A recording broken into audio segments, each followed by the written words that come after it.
আল্লাহ আমাদের বানিয়েছেন, পৃথিবীতে পাঠিয়েছেন, এখানে আমাদের প্রয়োজনটা কি, আমাদের এই অস্তিত্বের উদ্দেশ্যটা কি?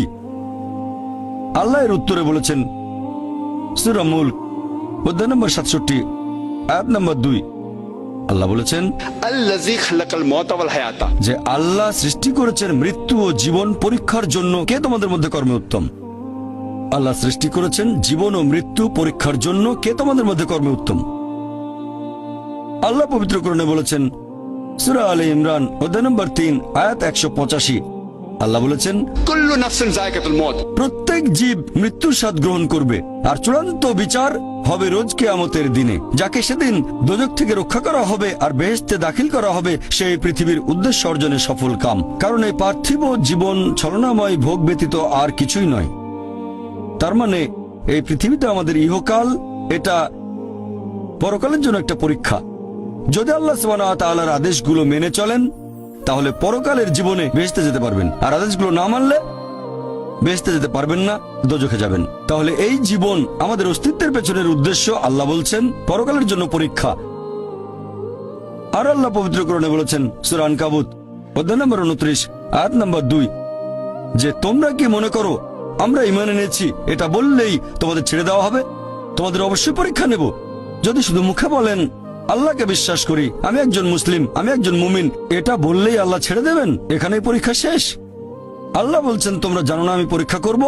শুধু বললেন আমি একজন মুসলিম, শুধু মুখে বললেন আমি বিশ্বাসী, মুখে বললেন আমি আল্লাহর কাছে নিজের ইচ্ছাকে সমর্পণ করি, তাহলে আপনাকে ছেড়ে দেওয়া হবে না। আল্লাহ অবশ্যই পরীক্ষা করবেন। আল্লাহ পবিত্র কোরআনে বলেছেন সূরা বাকারা অধ্যায় নম্বর 2 আয়াত নম্বর 155 আমি অবশ্যই তোমাদের পরীক্ষা করব ক্ষুধার ভয় দিয়ে, জীবন আর ধন সম্পদের ক্ষয়ক্ষতি দিয়ে, এবং ফল ও ফসলের ক্ষয়ক্ষতি দিয়ে। আর শুভ সংবাদ দাও তাদের যারা ধৈর্যশীল। আল্লাহ সবাইকে পরীক্ষা করবেন ভয় দিয়ে, ক্ষুধা দিয়ে, জীবন আর ধন সম্পদের ক্ষয়ক্ষতি দিয়ে, ফল ফসলের ক্ষয়ক্ষতি দিয়ে। আল্লাহ অবশ্যই পরীক্ষা করবেন। আর আল্লাহ এক একজনকে এক একভাবে পরীক্ষা করেন। আল্লাহ পবিত্র কোরআনে বলেছেন সূরা আনাম অধ্যায় নম্বর 6 আয়াত নম্বর 165। আল্লাহ বলেছেন যে তিনি কিছু মানুষকে অন্যদের তুলনায় বেশি মর্যাদা দান করেছেন। আল্লাহ সুবহানাহু ওয়া তাআলা কিছু মানুষকে অন্য মানুষদের তুলনায় বেশি মর্যাদা দিয়েছেন।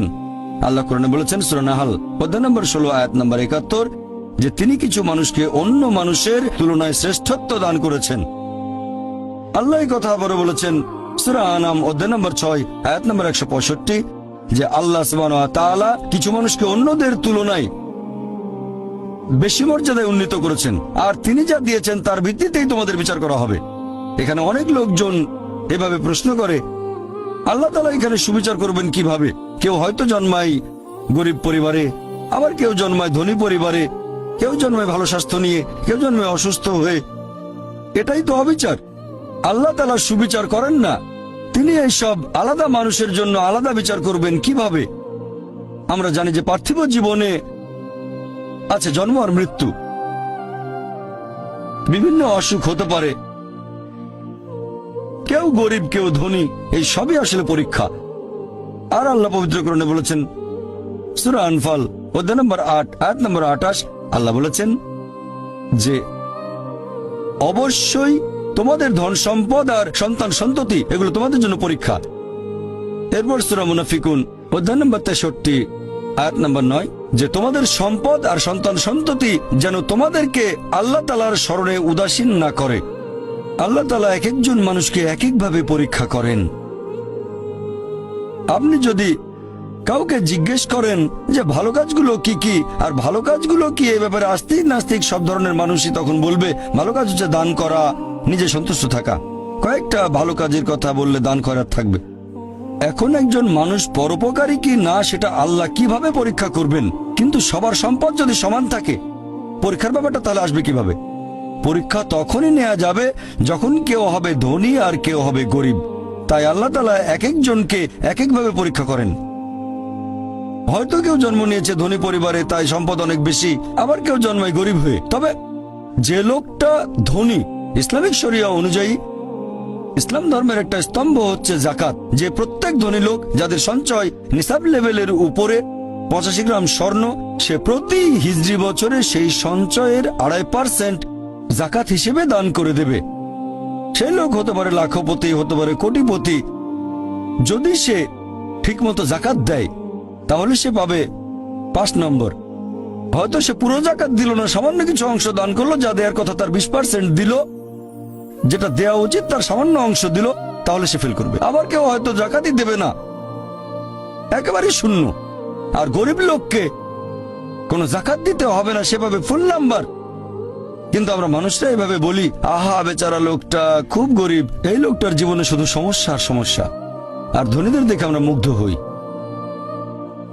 আমাদের প্রিয় নবী বলেছেন যে একজন ধনী লোকের বেহেশতে প্রবেশ করা গরিবের চেয়ে অনেক বেশি কঠিন। আর পবিত্র কোরআন বলছে সূরা আনফাল অধ্যায় নম্বর 8 আয়াত নম্বর 28, ধন সম্পদ তোমাদের জন্য পরীক্ষা, এটা পরীক্ষা। আমরা বোকা তাই এভাবে চিন্তা করি যে এই লোকটার অনেক টাকা, আল্লাহ অনেক রহমত দিয়েছেন, এটা একটা পরীক্ষা। যদি এই রহমত ঠিক মতো ব্যবহার না করেন, এটা অবশ্যই রহমত, তবে এই পরীক্ষায় ফেল করার সম্ভাবনা অনেক বেশি। যেমন ধরেন বোর্ডের একটা পরীক্ষার প্রশ্ন, গত বছরের কথা, 2 বছর আগের কথা, 2002 সালের কথা। সেবারের প্রশ্ন খুব কঠিন ছিল, বেশিরভাগ ছাত্রছাত্রী উত্তর দিতে পারেনি। পরের বছর সেই প্রশ্নটা আসলো না, তখন এটা বলা বোকামি, ও দুঃখ, এবার তো আসলো না, আপনি তো খুশি হবেন যে এবার আসেনি। তাহলে সম্পদ একটা পরীক্ষা। তাহলে যাদের ধন সম্পদ নেই তাদের জন্য ধনীদের তুলনায় বেহেশতে যাওয়াটা অনেক সহজ। আল্লাহ এক একজনকে এক একভাবে পরীক্ষা করেন। সেজন্য আল্লাহ বলেছেন তোমাদের ধন সম্পদ যেন তোমাদেরকে আল্লাহ তাআলার স্মরণে উদাসীন না করে, এটা একটা পরীক্ষা। আরেকটা পরীক্ষা হচ্ছে সন্তুষ্টি, নিজে সন্তুষ্ট থাকা। আর আমাদের নবী মুহাম্মদ সাল্লাল্লাহু আলাইহি ওয়াসাল্লাম বলেছেন, এটা আছে সহিহ বুখারীতে খণ্ড নম্বর 8 হাদিস নম্বর 447, নবী বলেছেন যদি কারো কাছে একটা পর্বত সমান স্বর্ণ থাকে সে এরকম আরেকটা চায়। যদি কারো কাছে 1 পাহাড় স্বর্ণ থাকে তারপরও সে আরেকটা স্বর্ণের পাহাড় চায়। আর সর্বশেষে তার মুখগহ্বর পূর্ণ হয় কবরের মাটি দিয়ে। সে যত ধনী লোকই হোক, হয়তো সে পৃথিবীর মধ্যে সবচেয়ে ধনী লোক, তারপরও সে আরো বেশি সম্পদ চায়। মানুষ সন্তুষ্ট হয় না, বেশিরভাগ মানুষ কখনো সন্তুষ্ট হয় না। আল্লাহ পবিত্র কোরআনে বলেছেন সূরা নিসা অধ্যায় নম্বর 4 আয়াত নম্বর 32 যে আল্লাহ যেটা দিয়ে অন্য মানুষকে শ্রেষ্ঠত্ব দান করেছেন সেটার উপরে তোমরা কোন রকম লালসা করো না। এভাবে বলবেন না যে হে আল্লাহ তুমি অমুককে অনেক সম্পদ দিয়েছো, অমুককে অনেক সুন্দর একটা গাড়ি দিয়েছো, এমন কিছু আল্লাহর কাছে চাইবেন না যেটা অন্য কাউকে আল্লাহ দিয়েছেন, এতে লোকসান হবে আপনার। আর আমাদের প্রিয় নবী মুহাম্মদ সাল্লাল্লাহু আলাইহি সাল্লাম বলেছেন, এটা আছে সহিহ বুখারীতে খণ্ড নম্বর 4, আমাদের নবী বলেছেন যে সেই লোকদের দেখো যাদের ভাগ্য তোমার চেয়ে খারাপ, সেই সব লোককে দেখো না যারা তোমার চেয়ে বেশি ভাগ্যবান। তা না হলে তোমরা আল্লাহ তাআলাকে স্মরণ করায় অবহেলা করতে পারো, তা না হলে প্রতিপালকের প্রতি অকৃতজ্ঞ হয়ে যেতে পারো। তাহলে নবী বলেছেন তাদেরকে দেখো যাদের ভাগ্য খারাপ। তখন আপনি বলছেন আচ্ছা এই লোকটার তো কোনো গাড়ি নেই, আমার একটা মারুতি অন্তত আছে। তাকে দেখবেন না যারা সে মার্সিডিজ, ও আমার মার্সিডিজ নেই কেন, ওই লোকের গাড়ি নেই, আমার তো একটা আছে। আপনি আল্লাহকে ধন্যবাদ জানাবেন। যখন মার্সিডিজ গাড়ির মালিকের সাথে নিজেকে তুলনা করবেন, ও আমার কেন মার্সিডিজ গাড়ি দিলেন না, তাদেরকে দেখবেন যাদের ভাগ্য খারাপ। তাহলে আপনি আল্লাহ সুবহানাহু ওয়া তাআলাকে স্মরণ করছেন। আর এটাই বৈশিষ্ট্য মানুষের। এরকম একটা গল্প যে এক লোকের মনে অনেক দুঃখ, কারণ তার কোনো জুতো নেই। তারপরে সে একটা লোককে দেখলো যার একটা পাই নেই। লোকটা অভিযোগ করতো আল্লাহর কাছে যে জুতো নেই, আল্লাহর কাছে অভিযোগ করতো আমার কোনো জুতো নেই। তারপর সেই লোকটাকে দেখলো যার একটা পা নেই, তখন সে আল্লাহকে ধন্যবাদ জানালো আমার অন্তত 2টো পা আছে। তাহলে সন্তুষ্ট হওয়া একটা পরীক্ষা। আমাদের নবী মুহাম্মদ সাল্লাল্লাহু আলাইহি ওয়াসাল্লাম বলেছেন, এটা আছে সহিহ বুখারীতে খণ্ড নম্বর 8 যে সত্যিকারের সম্পদ হচ্ছে সন্তুষ্ট হওয়া, ধন সম্পত্তি নয়। সত্যিকারের সম্পদ হলো সন্তুষ্ট হওয়া, পরিতুষ্ট হওয়া। আপনার যা কিছু আছে সেটার জন্য বলবেন আলহামদুলিল্লাহ, সকল প্রশংসা আল্লাহর। তাহলে হবেন সত্যিকারের মুমিন, হবেন সত্যিকারের বিশ্বাসী, হবেন সত্যিকারের মুসলিম, সন্তুষ্ট থাকবেন। অনেকে এভাবে বলে যে কোন কারণে আল্লাহ সুবহানাহু ওয়া তাআলা কিছু মানুষকে জন্ম থেকেই বানিয়েছেন স্বাস্থ্যবান, কিছু মানুষকে আল্লাহ সুস্বাস্থ্য দেন, আর কেউ জন্মায় অসুখ বিসুখ নিয়েই, হয়তো বংশগত কোনো রোগ, হার্ট ডিজিজ, কেউ বা জন্মায় বিকলাঙ্গ হয়ে। আল্লাহ কি অবিচার করছেন? আল্লাহ পবিত্র কোরআনে বলেছেন সূরা নিসা অধ্যায় নম্বর 4 আয়াত 40, আল্লাহ সুবহানাহু ওয়া তাআলা কারোর সাথে অনুপরিমাণে জুলুম করেন না। এটা একটা পরীক্ষা। আল্লাহ এক একজনকে এক এক ভাবে পরীক্ষা করেন। এরকম হতে পারে যে শিশু এখন জন্মাচ্ছে, সেই সময় মাসুম নিষ্পাপ, তার কোনো দোষ নেই। আর পবিত্র কোরআন বলছে সূরা আনফাল অধ্যায় নম্বর 8 আয়াত নম্বর 28 যে তোমাদের ধন সম্পদ আর সন্তান সন্ততি তোমাদের জন্য পরীক্ষা। আল্লাহ কথাটা আবারও বলেছেন অধ্যায় নম্বর 63 আয়াত নম্বর 9 যে তোমাদের ধন সম্পদ সন্তান সন্ততি তোমাদেরকে যেন আল্লাহ তাআলা স্মরণে উদাসীন না করে। এরকম হতে পারে যে পরীক্ষা নেওয়া হচ্ছে বাবা মার, এটা বাবা মার জন্য পরীক্ষা। এরপর আপনারা দেখবেন যখন কোনো মানুষের উপর বিপর্যয় আসে, সেটা হয় পরীক্ষা অথবা একটা শাস্তি। যে লোকগুলো আল্লাহ তাআলার পথ থেকে দূরে সরে গেছে তাদের জন্য এটা শাস্তি, আর যারা আল্লাহর পথে আছে তাদের জন্য পরীক্ষা। হতে পারে যে বাবা মা খুব ভালো মুসলিম, 5 ওয়াক্ত নামাজ পড়েন, হয়তো যাকাত দিয়েছেন, হজ পালন করেন, রমজান মাসে রোজা রাখেন, আল্লাহ তাদের একটা সন্তান দিলেন জন্ম থেকে যার হার্টে সমস্যা। সত্যিকারের মুসলিম, সত্যিকারের মুমিন বলবে আলহামদুলিল্লাহ, আল্লাহ তাআলা তোমাকে অনেক ধন্যবাদ। আল্লাহ তাদের পরীক্ষা করছেন। আরেকটা লোক যে কৃতজ্ঞ নয় আর এই পরীক্ষায় হয়তো পাশও করবে না, সে বলবে কেন, সে লাফালাফি শুরু করবে, আল্লাহর কাছে অভিযোগ করবে যে কেন আল্লাহ তাআলা আমাকে এমন বিকলাঙ্গ সন্তান দিলেন জন্ম থেকে যার হার্টে সমস্যা। আর পরীক্ষা যত কঠিন পুরস্কার তত বেশি। পরীক্ষা যত কঠিন পুরস্কারের পরিমাণ তত বেশি। যেমন ধরেন আপনি পরীক্ষা দিচ্ছেন বিএ ডিগ্রি এক্সামিনেশন, যদি পাশ করেন তাহলে আপনি graduate, BA graduate in arts. তবে যদি এমবিবিএস পরীক্ষায় পাশ করেন তাহলে গ্র্যাজুয়েট হবেন, নামের আগে ডক্টর বসাবেন, ডক্টর। কিন্তু এমবিবিএস পরীক্ষায় পাশ করা এটা বিএ পরীক্ষায় পাশ করার চেয়ে অনেক বেশি কঠিন। তাহলে পরীক্ষা যত কঠিন পুরস্কারও তত বেশি। হতে পারে আল্লাহ এই বাবা মাকে সাধারণ বেহেশতে পাঠাতে চান না, পাঠাবেন জান্নাতুল ফেরদৌসে। তারা ধার্মিক, তারপরও আল্লাহ তাদের বেশি পুরস্কার দিতে চাচ্ছেন। আর এই কারণে আমাদের প্রিয় নবী মুহাম্মদ সাল্লাল্লাহু আলাইহি সাল্লাম বলেছেন, এটা আছে সুন্নান আল তিরমিজিতে, এক লোক জিজ্ঞেস করলো এই পৃথিবীতে কাকে সবচেয়ে বেশি পরীক্ষা দিতে হয়?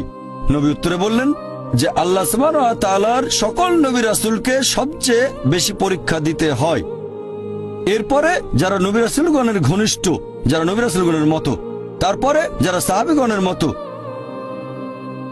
আর একজন লোকের ঈমান যত বেশি মজবুত পরীক্ষাটা তত বেশি কঠিন। তাকওয়া যত বেশি থাকে আল্লাহ তত কঠিন পরীক্ষা দেবেন। আপনি কোথাও এমবিবিএস নিয়ে পড়াশোনা করছেন কারণ বেশি নম্বর পেয়েছিলেন এইচএসসি-তে, সেজন্য এখানেও পরীক্ষা কঠিন। এমবিবিএস পাশ করাটাও বেশ কঠিন। তাহলে এখানেও নবী রাসূলগণের তাকওয়ার সাথে সাধারণ মানুষের তাকওয়ার কোনো তুলনায় হয় না।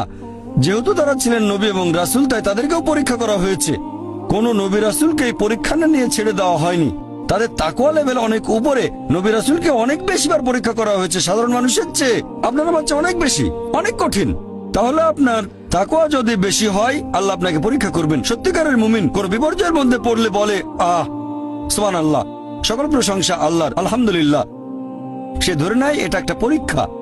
কোন বিপর্যয় আসলে সেটা হয় একটা পরীক্ষা অথবা একটা শাস্তি। নবীগণের তাকওয়া অনেক বেশি, তাদের জন্য এটা শাস্তি না, এটা পরীক্ষা। আর তারা পাশ করেছেন। যদি কারো জীবনে কোনো ভালো কিছু ঘটে সেটা হয় একটা পুরস্কার অথবা পরীক্ষা। সম্পদ হতে পারে পুরস্কার অথবা একটা পরীক্ষা। ভালো কোনো কিছু ঘটলে সেটা হয় পুরস্কার নয়তো একটা পরীক্ষা। অনেকে আল্লাহর পথ থেকে দূরে সরে যায়, তারপরে বলে আমাকে সম্পদ দাও, আল্লাহর সম্পদ দেন, তারপরে তারা পরীক্ষায় ফেল করে। তাহলে এই পৃথিবীতে তারা তাদের ইচ্ছে মতো আরামায়েশ করে, কিন্তু আখিরাতে শুধু ক্ষতিগ্রস্ত হয়। দান একটা পরীক্ষা, সন্তুষ্ট হওয়া পরীক্ষা, সন্তান সন্ততিও পরীক্ষা।